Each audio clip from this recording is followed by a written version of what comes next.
Welcome back. April is National Alcohol Awareness Month with the spring celebration season for students in full force from spring break to prom. The Governor's Prevention Partnership Program reminds all Connecticut parents that teens and alcohol don't mix. Joining us, Monique Price-Taylor. Thanks so much this morning for coming in early to talk to us about this very important topic. I know you have a program, you guys go to schools and you talk about this.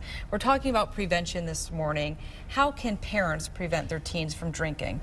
So it's really not simple, but if you start the conversation, the earlier you start talking to your child or your children about what they can do to prevent substance abuse prevention, it's a great way to open the door. Also locking up your cabinets so that they don't have access to it.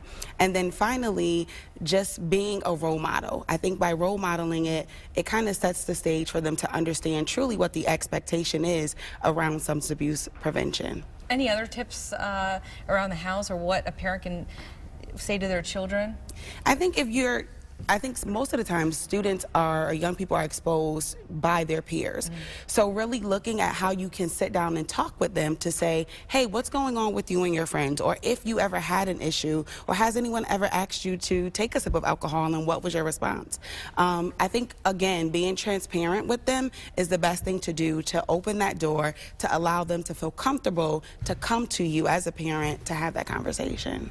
And you talk about the program. What does a program entail? Because you guys bring the program to schools. So the Governor's Prevention Partnership is a prevention-based agency where we work with organizations throughout the state of Connecticut on anti-bullying, mentoring, underage drinking, and substance abuse prevention. So we do have a program called E3, Encourage, Empower, Engage, where we train high school students to be peer leaders. So we offer them an opportunity to take their leadership, to encourage their peers to make healthy decisions.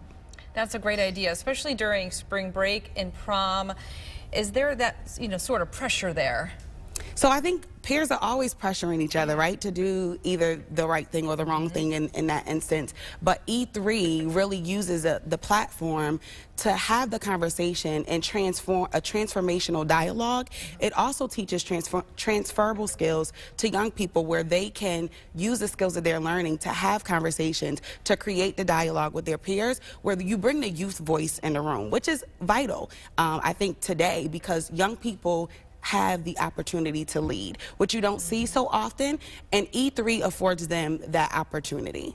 How can parents get involved? How can students get involved in this? So if they're interested in the E3 program, they can go to our website, www.preventionworksct.org, and look for the E3 program or anything in prevention on our website, and it'll direct you to either the director or the peer-to-peer program manager, which is me, and we would love to assist you in how you can begin to develop or cultivate the E3 program in their school or community.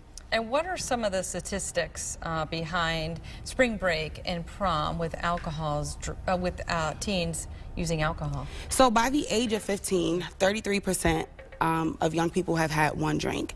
The best thing you can do, as long as we educate them, it delays them to even want to engage in risky behavior. So again, using those tools and resources to really equip them with how to respond when people are asking you to do things that are kind of risky. And we have a great resource for them to use. So E3 is accessible through the Governor's Prevention Partnership. All right, and just become a leader. Just become a leader. Absolutely. All right, thanks so much. And we'll have more information on our website, WTNH.com. Go to the On Air tab, pull down the Good Morning Connecticut weekend section. We'll be right back.